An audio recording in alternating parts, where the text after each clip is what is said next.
அழைச்சிட்டு நீங்கள் வந்து இந்த நிகழ்ச்சியில் கலந்துக்கணும் பாலாஜினாரு. இது எனக்கு பெரிய பாக்கியம் கலந்துக்கிட்டது. மேற்கொண்டு அண்ணனுடைய எல்லா நல்ல விஷயத்திலும் தாடி பாலாஜி கூட இருப்பேன். இந்த குமாரபுரம் தோப்பூர்ல இன்னைக்கு வந்து ஒரு அரசு தொடக்க மேல்நிலை பள்ளிக்கு நம்ம வந்து ஒரு கட்டடம் கட்டி கொடுத்துருக்கோம். ஏன்னா மாணவர்களுக்கு வந்து இன்னும் வசதி, அவங்களுக்கு ஒரு வசதியாக வகுப்பறைகள் தேவைன்னு கேட்டாங்க.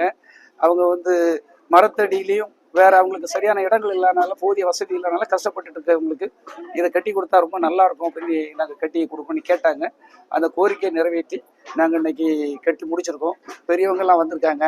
தாடி பாலாஜி முதல் டிஓ அவங்க முதல் ஹெச்எம் எல்லாரும் இருந்து இன்னைக்கு இதை நல்லபடியாக ஒரு நல்ல பணி, ஒரு இறை பணின்னு சொல்லி இதை நாங்கள் திருப்திகரமாக பண்ணி முடிச்சிருக்கோம். எல்லாருடைய ஒத்துழைப்பால தான். நான் எப்பவுமே பிடி சுலகுமார் அவர் வந்து கட்டி கொடுக்காரு செய்கிறாரு அப்படின்னு சொல்கிறாங்க.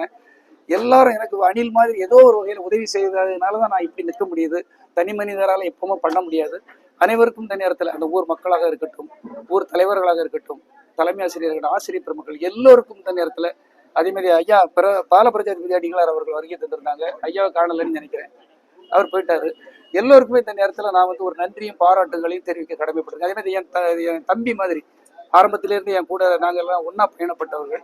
அவர் தாடி பாலாஜி சொன்ன உடனே எல்லா வேலையும் போட்டுட்டு இங்கே வருகை தந்த காரணம் வந்து கல்வி பணி. ஏழை மாணவர்களையும் சொன்னேன், தலைதெறிக்கி அடித்து ஓடி வந்துட்டாரு. ஏன்னா அவரும் நானும் ஒன்று தான். அதாவது நல்லது செய்யணும், இந்த பேச்சை விட அடுத்தவங்களை குறை சொல்றதை விட செயல்பாடுகள் பண்ணணுங்கிறதுல ரெண்டுமே ஒரே ஒத்த கருத்துல இருக்கும்.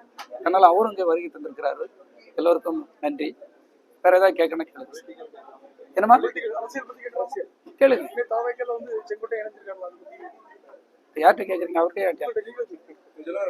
ஆமா. அதாவது செங்கோட்டையன் அவர்கள் வந்து இது என்னுடைய தலைவர் தான். அவரை நான் குறை சொல்லலை. இன்னைக்கு அவர் 50 ஆண்டுகள் ஒரு அண்ணா திமுகவில் இருந்தவர். அவர் இன்னைக்கு அதுல இருந்து அவரை நீக்கிட்டாங்கிறதுக்காக ஒரு மனவேதனையில நம்மளுடைய விஜய் அவங்க கட்சியில சேர்ந்திருக்காங்க. எனக்கு சந்தோஷம்தான். ஆனால் அவர் இருந்த கட்சிக்கு பேரும் புகழும் வர்றது மாதிரி. ஏன்னா ஒரு எம்ஜிஆர் காலத்திலேயே அவரு கூட இருந்தவர், ஜெயலலிதா அவங்க கூட இருந்தவங்க. அதுல இருந்து வந்து அவருடைய தனித்தன்மையை கண்டிப்பா காட்ட வேண்டும் என்று நான் ஆசைப்படுகிறேன். அவ்வளவுதான். அழைச்சிட்டு நீங்க வந்து இந்த நிகழ்ச்சியில கலந்துக்கணும் பாலாஜினாரு. இது எனக்கு பெரிய பாக்கியம் கலந்துக்கிட்டது. மேற்கொண்டு அண்ணனுடைய எல்லா நல்ல விஷயத்திலும் தாடி பாலாஜி கூட இருப்பேன். அது கடவுள் தான் தெரியும். இல்லை, நான் தொடர்ந்து இப்போ நீங்கள் கரூர் சம்பவம் கூட பார்த்தீங்கன்னா நான் நேரில் போயிருந்தேன். இது முழுக்க முழுக்க தலைவருக்காக நான் பண்ணுற ஒர்க்கு தான். மேபி சொல்ல முடியாது, இன்னைக்கு ஒரு நல்ல நிகழ்ச்சி வந்திருக்கேன் நான். எனக்கான வாய்ப்பு நிச்சயமாக தலைவர் ஒரு நாள் கூப்பிட்டு கொடுப்பான்னு நினைக்கிறேன். நிச்சயமாக போவோம். இந்த குமாரபுரம் தோப்பூரில் இன்னைக்கு வந்து ஒரு